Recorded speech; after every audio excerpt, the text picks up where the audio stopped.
Módulo 3. Gestão de pequenas empresas. Amiga, o tempo passa tão rápido, não é? Ontem mesmo eu ainda era um garoto. Quer dizer, eu ainda sou, mas um garoto propaganda. Ai, a mamãe sempre gostou de documentar os momentos mais importantes da minha vida. O meu primeiro dia no colégio. O primeiro sapatinho que eu usei. Ai, olha só o que eu achei aqui. Uma nota de 5 cruzeiros. Você lembra como era a vida no final dos anos 80? Eu lembro vagamente. Tinha um monstro chamado inflação. Eu sei que ela existe até hoje. Mas você lembra como era naquela época? Tudo aumentava de preço. E muito. Se num dia a batata custava R$2, na semana seguinte custava 4. O nosso dinheirinho desvalorizava num piscar de olhos. Haja salário, não é? Daí eu me pergunto, como será que as pessoas faziam para viver? Ai, e ainda tem gente que reclama dessa inflaçãozinha de 1 dígito. Naquela época eram 3 dígitos. Ai, inflação. Só de pensar me dá calafrios.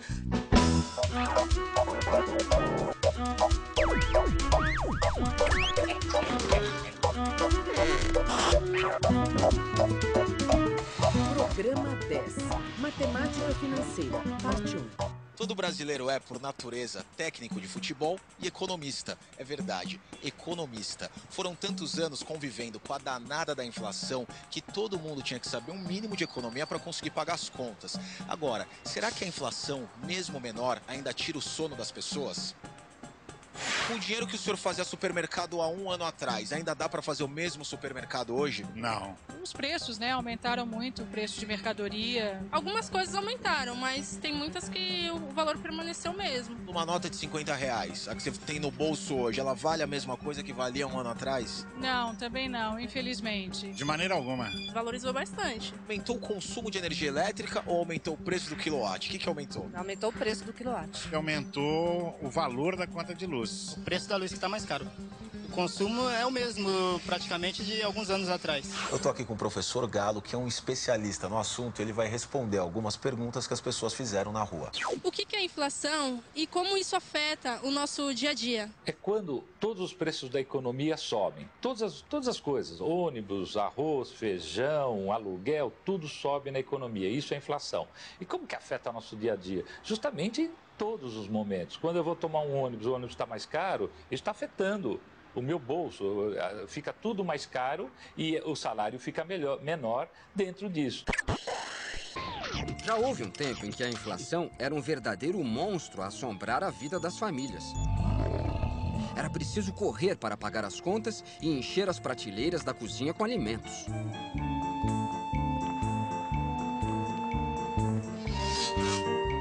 Hoje, a inflação deixou de ser um monstro. Quem for organizado, souber planejar seus pagamentos e entradas de receita, consegue conviver sem sustos com ela. Mesmo a inflação estando menor e sob controle, é preciso se preocupar com ela. Por quê? Tem variáveis que afetam a economia de forma geral. Né? Preços, os empresários de forma geral começam a ter muito aumento de custos, isso pressiona a inflação. Alguém quer ter aumento de margem, quer ganhar mais, aumenta a inflação, tem muita moeda, pode aumentar a inflação. Ou seja, são vários componentes que podem provocar um aumento de preços. Então, mesmo quando ela está controlada, entre aspas, nós precisamos ficar atentos a isso. Como ninguém conseguia conviver com tanta inflação, inventaram a tal da correção monetária. Quantas vezes eu ouvi a mamãe perguntar: qual será a correção monetária deste mês? E ela sempre reclamava da resposta. Dizia que não cobria nem a inflação, que não chegava nem perto. Bom, mas foi a maneira que encontraram para tentar diminuir a desvalorização do nosso dinheirinho de cada dia. Ai, o engraçado é que as pessoas achavam que estavam ganhando dinheiro quando viam o rendimento da poupança.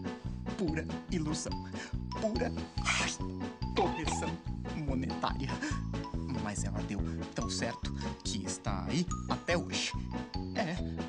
O que você acha que são todos esses índices de preços de que os economistas tanto falam?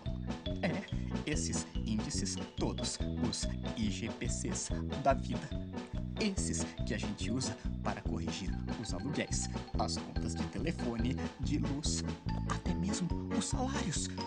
Eles nada mais são do que uma maneira de se fazer correção monetária. Para você ver, no mundo de hoje, a correção tem mesmo muitas e muitas utilidades. Você sabe o que é correção monetária? Pelo próprio nome, corrige o valor do dinheiro. Correção monetária é a correção do valor do dinheiro. Você sabe o que é IGPM? IGPM. É Índice Geral de Preços. E o que é o INPC? É Índice Nacional de Preços ao Consumidor. Marília e Dirceu resolveram colocar no papel os gastos com alguns itens da cesta básica. Querem entender por que o dinheiro deles anda tão curto.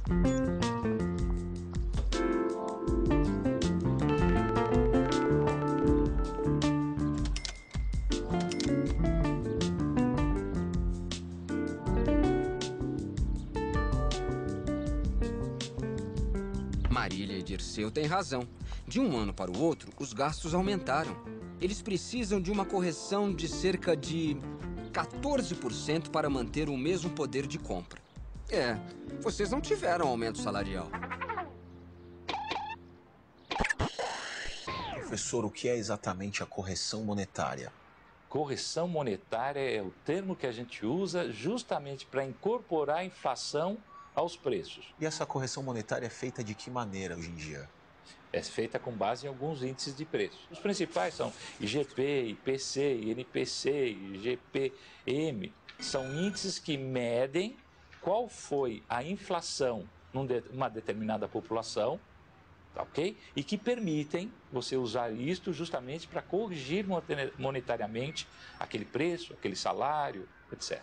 Como é que esses índices de preço são calculados? É uma estatística, é uma média ponderada. Faz primeiro uma pesquisa com famílias de 1 a 6 salários mínimos.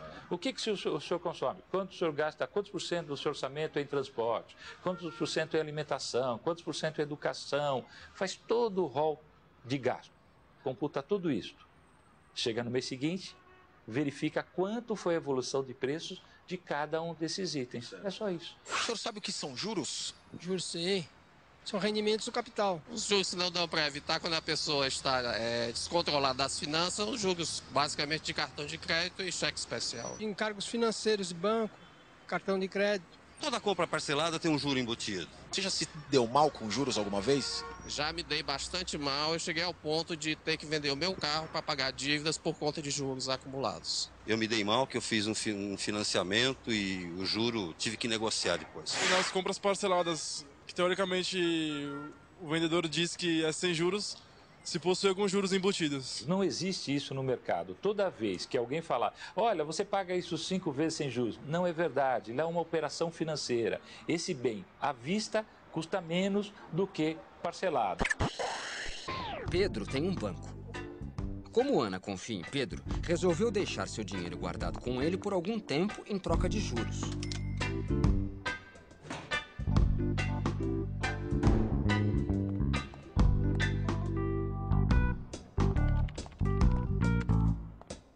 Carlos, que precisava de dinheiro para comprar um apartamento, foi até o banco de Pedro e pediu dinheiro emprestado. Pedro usou o dinheiro de Ana para fazer o empréstimo, mas cobrou os juros de Carlos.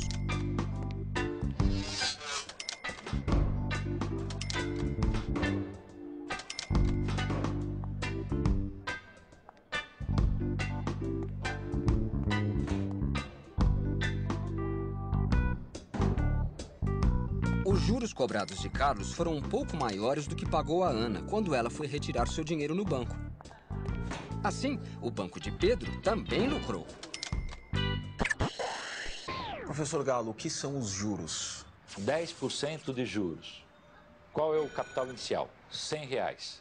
Daqui 10% no mês. Daqui um mês eu vou ganhar, se eu estiver aplicando esse dinheiro, R$110. Isso que é juros. Qual é a diferença entre juros e correção monetária? Correção monetária é você incorporar uma certa porcentagem de juros para corrigir aquele preço. Agora, juros é um termo genérico, independente de ter correção monetária ou não. Quando é que a gente paga juros? Sempre quando você paga dinheiro emprestado. Em qualquer situação de cessão de dinheiro, você tem que pagar juros. É um perigo pagar juros? Os juros podem virar uma bola de neve. Se você não tiver isso dentro do teu orçamento, não tiver isso planejado, são juros que estão sendo acrescidos ao valor da dívida. Quanto mais você deixar, mais tempo você deixar para pagar, mais você atrasar, mais juros são devidos. Pode chegar um momento que você não tenha mais receita, ou seja, o teu salário não dá para pagar o que você está devendo. A mamãe sempre cuidou muito bem da minha educação, inclusive a financeira. Eu sei tudo sobre inflação, correção monetária, índices de preços e juros. Este aqui é o livreto da minha primeira caderneta de poupança. Este aqui é o meu cofrinho. Eu sempre separei um dinheirinho da minha mesada para colocar na poupança. Assim, ele ficava lá, rendendo juros e correção monetária. Os dois juntinhos. Aliás, eu tenho de aproveitar o momento para esclarecer um grande mal-entendido. Pensa comigo. Quando você compra uma geladeira parcelada, na verdade, a loja está adiantando o valor total como se a compra fosse à vista, não é? Então, é justo ou não é que ela cobre alguns juros por esse adiantamento? Só que esses juros não podem ser exorbitantes. Eles não podem ser estratosféricos. Não podem ser gigantescos. Esses, sim, são os juros que nós temos de evitar a qualquer preço. Bom, o melhor mesmo seria não pagar juros nenhum. Mas eu sei que às vezes isso é inevitável. Nessas horas, então, negocie. Agora, fala pra mim, eu tenho ou não tenho muitas utilidades? Ei. Olha só a aula que eu dei sobre juros pra você. Tá bom, vai. Nem foi tanto assim. Telecurso Tec, um programa de educação da Fundação Roberto Marinho e do Governo do Estado de São Paulo.